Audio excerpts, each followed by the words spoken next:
menos dinero para las universidades públicas, para las universidades nacionales. Estamos con Nicolás Trota, ex ministro de Educación del gobierno del Frente de Todos. ¿Qué tal? ¿Cómo estás? ¿Cómo estás, Pablo?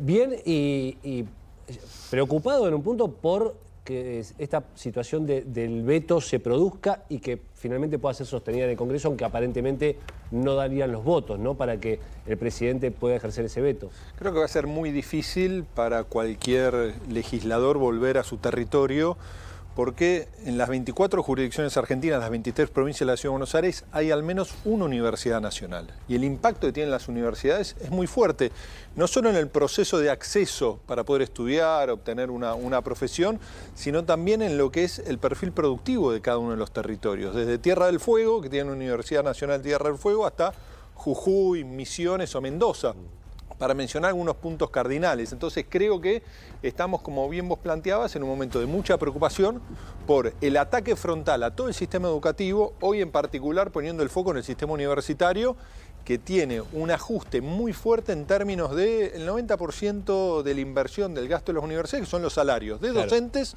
y no docentes. Y esto no solo afecta cómo se enseña, qué se enseña, en qué tiempo se enseña en las aulas, sino también porque el sistema científico-tecnológico argentino está gran parte en nuestro sistema universitario. Claro. Y esto implica... en realidad es la semilla. Es la semilla, y eso implica que muchos docentes, ¿no?, que están frente a las aulas, pero también están en tareas de investigación. La mayoría de los docentes que son tiempo completo es porque también llevan adelante tareas de investigación. Sí. Y frente a la caída de sus ingresos, muchas veces son absorbidos por el sector privado y en el peor de los escenarios de todos, que es, vuelven a mirar hacia el exterior. Y cada investigador que deja la Argentina, perdemos un capital de conocimiento y una inversión de todos los argentinos. Recordemos que no hace muchos años teníamos un programa como el programa Raíces, que implicaba que muchos que habían emigrado, recordemos la década del 90, que se parece mucho a esto, cuando había un ministro de Economía que mandaba a lavar los platos a los investigadores. No, Domingo Cavallo. Domingo Cavallo, después empezaron a volver. Hoy estamos en un marco de incertidumbre, que por más que el dinero aparezca mañana, el daño ya está hecho en muchos de los aspectos. En las últimas horas, algunos de los voceros que desde los ámbitos de educación, del gobierno, se expresaron sobre el tema, lejos de calmar las aguas, por ahí las avivaron un poco más, cuestionando si no había hasta incluso alumnos inscriptos de manera trucha, inflado los números de chicos que están inscriptos, y también con una lógica economicista diciendo... los recursos son finitos, ¿no? Una misma lógica que a veces utilizan para cerrar una empresa, lo pretenden aplicar a políticas públicas de educación. ¿Cómo hacer para explicarle a quienes apoyan esta lógica acá, ¿no?, que somos un país pobre, que los recursos son finitos, que se sale con más ciencia y no con menos, que se sale con más educación y no con menos? Bueno, es que muchas veces se llenan la boca hablando de educación y en cualquier campo de las políticas públicas la inversión es fundamental. Es condición indispensable pero no suficiente. Podemos discutir prioridades, eficiencia, transparencia siempre, y yo creo que nuestro sistema universitario es sinónimo de eso en todos los aspectos porque tiene un marco de cogobierno, además de todos los esquemas de control que tiene el propio Estado en el sistema universitario. Ahora, como somos un país que tiene que desarrollar su matriz productiva, somos demasiado pobres para no priorizar la inversión en educación, que es parte de lo que es al revés. Si nosotros queremos un lugar donde tenemos que invertir para el progreso, es el sistema universitario y la educación obligatoria. Que déjenme decirles que gran parte de la posición de predominio que tenía nuestra escuela en el siglo XX en América Latina lo perdimos. Entre otros aspectos lo perdimos por estos sinsabores y estos avances y retrocesos vinculados a la inversión prioritaria, ¿no? Y que la política le dio la espalda en el marco de la provincialización de la educación obligatoria que se terminó en los 90.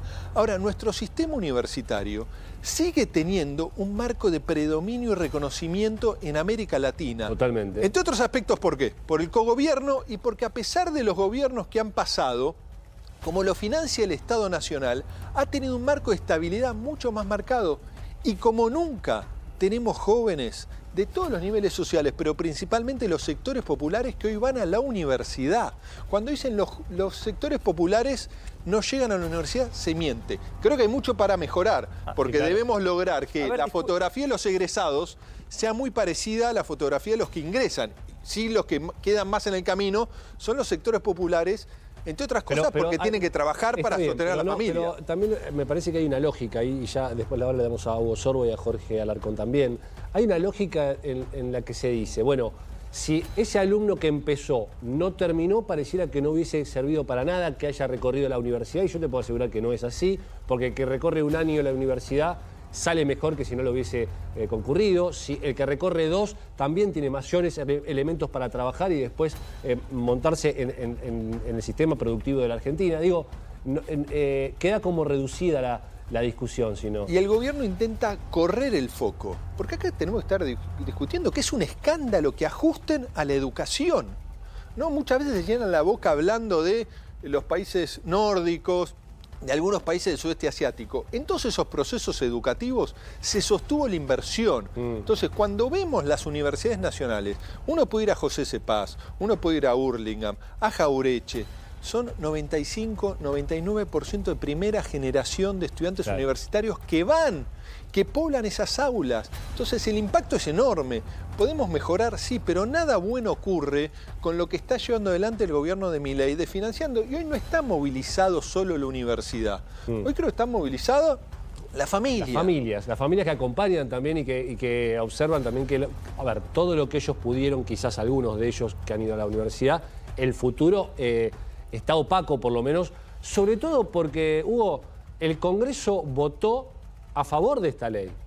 Esta ley la sacó el Congreso, ¿no? A ver, el presidente es el que estaría desoyendo en caso de un veto lo que está y lo que ha votado el pueblo directamente, porque son los representantes allí en el Congreso, ¿no? Lógicamente, es decir, si bien es una facultad del Poder Ejecutivo el veto, porque es una facultad, sí, está bien, no lo podemos discutir, está en la Constitución Nacional, no deja de ser cierto lo que decía Nicolás recién.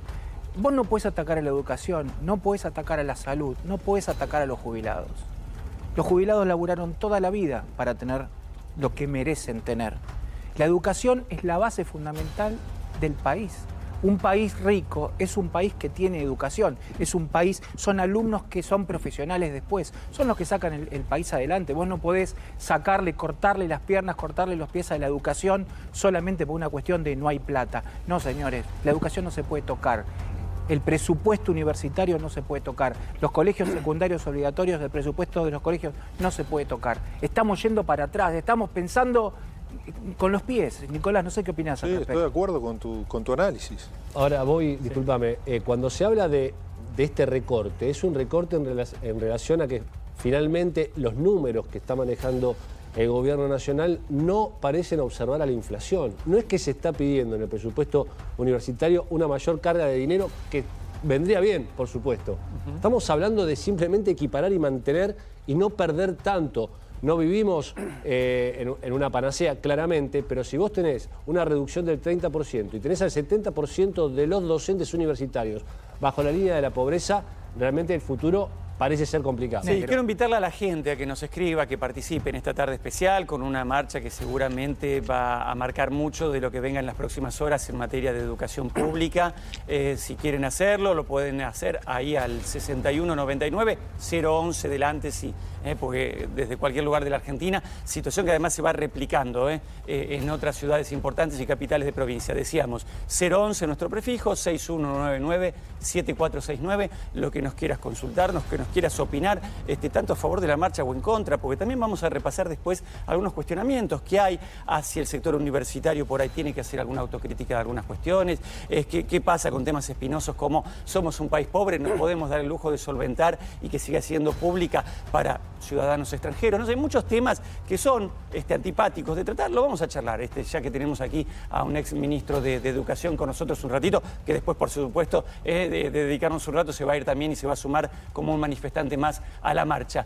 11-6199-7469, vamos a recorrer muchos tópicos, muchos mitos y verdades que se dicen en torno a la educación pública. Si nos quieres mandar tu foto, tu video, si te estás preparando para ir a la marcha, si ya estás ahí, bueno, todo lo que quieras. Recién veía algún cartel que decía, por ejemplo, de una manifestante, hijo de obrero, madre de universitario. Claro, y a veces es un poco una síntesis de lo que es una imagen de la Argentina que no se da en otros lugares del mundo y sobre todo de Latinoamérica, que fue un bastión, un motivo de orgullo, pero que por ahí está hasta incluso cambiando y se está modificando esa situación. Nos vamos rápido a la calle, allí está la acción, allí vamos al encuentro de Gaby Prosperi. Gaby, ¿cómo te va? Buenas tardes. impresionante la cantidad de gente que sigue ingresando a la Plaza del Congreso. Acá vemos una columna de la Unión Cívica Radical.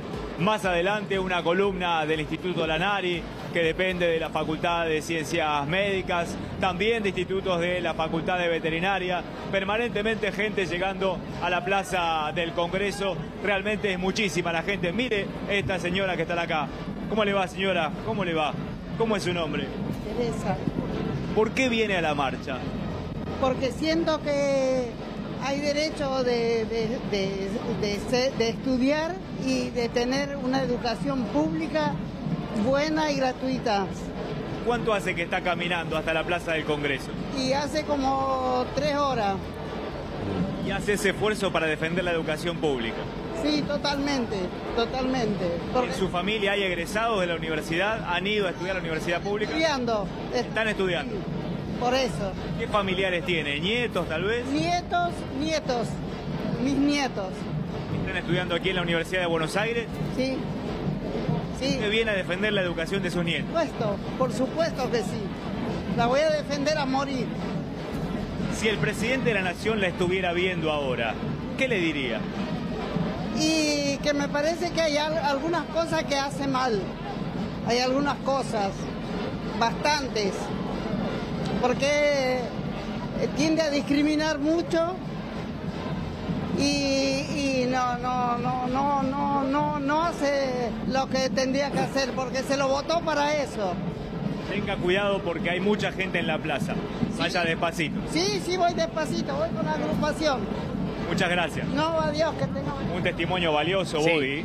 Valioso, Interesante una abuela lo que viene a defender la educación pública. Por supuesto, interesante. Y mientras tanto, mientras hablaba la señora, yo me preguntaba si esto era una cuestión, el veto hablo, economicista o ideológica, ¿no? Tiene que ver con la situación que está viviendo el país, como dicen y confirman del gobierno, no se puede porque no hay plata, o si se trata de una cuestión ideológica. Jorge, no sé tu opinión, y ahí volvemos con vos, Gaby, con más gente allí en la marcha universitaria. Decía Tomás Bulac, cuando se nace pobre, estudiar es el mayor acto de rebeldía contra el sistema. El saber rompe con las cadenas de la esclavitud. Tenemos 53% de pobreza en lo económico. Imagínense sin financiamiento de la educación pública. Es una vergüenza.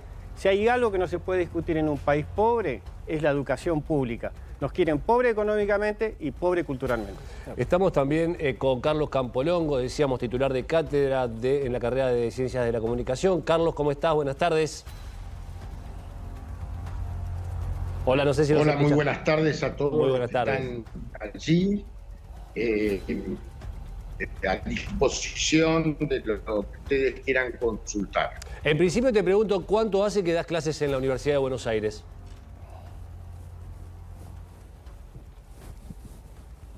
Bueno, vamos a ser precisos para no caer en fake news, digamos, no justamente con el periodismo. Yo estoy formalmente jubilado porque bueno. en la Universidad de Buenos Aires a los 70 años te jubilás, pero podés pedir una prórroga, cosa que yo por vocación hice y siento también nostalgia por aquella experiencia de 32 años al frente de 2 cátedras en la Universidad de Buenos Aires. Sí. Aunque quiero recordar, y con esto termino, que esto, si bien es una marcha que focaliza desde el punto de vista de la visibilidad la Universidad de Buenos Aires, es en todo el país esta marcha, es, Totalmente. como fue en abril pasado, una demanda muy fuerte que hay de parte de la sociedad de que hay ciertas cosas que hay que preservarlas, que hay que cuidarlas, porque no se ven los resultados inmediatos hoy de lo que puede acontecer.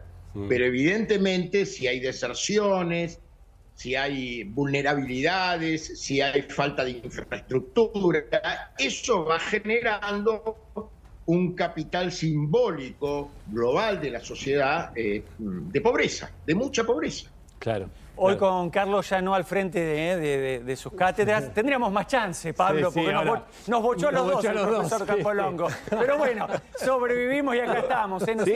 Nos hizo un poquito mejores incluso. Así que bueno, más allá de la humedad y el cariño que le tenemos, porque la verdad que es un privilegio haberlo tenido como docente, más allá de que nos bochó, y después haberlo tenido como compañero de trabajo acá, ha sido motivo de orgullo para ambos, tanto para Pablo como para mí, lo digo en serio. Ahora, Campolongo, a la crítica economicista de, bueno, un país pobre no se puede dar el lujo, con 7 de cada 10 chicos pobres, de sostener la universidad pública. ¿Qué se le responde desde alguien que estuvo tantos años al frente de una cátedra y vio pasar tantos chicos por delante suyo?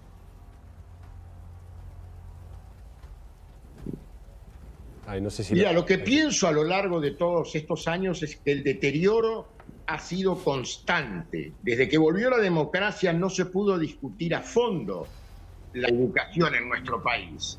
La educación no solamente universitaria, sino todo lo que precede en la formación de un estudiante, que va ahora desde el jardín de infantes, la primaria, la secundaria. Yo lo que noté estos años, lo que puedo subrayar, es que lamentablemente el tema que se ha dado de no discutir estratégicamente qué es la educación en el siglo XXI, no con una mirada tecnológica solamente, o técnica, o burocrática, sino de contenidos, de realmente representarse lo que es en la formación de cualquier persona, lo que es el atravesar los estudios, el hacer esfuerzos, el querer ser cada día. Digo, hoy es común establecerlo, los organismos internacionales hablan de eso. En realidad, el aprendizaje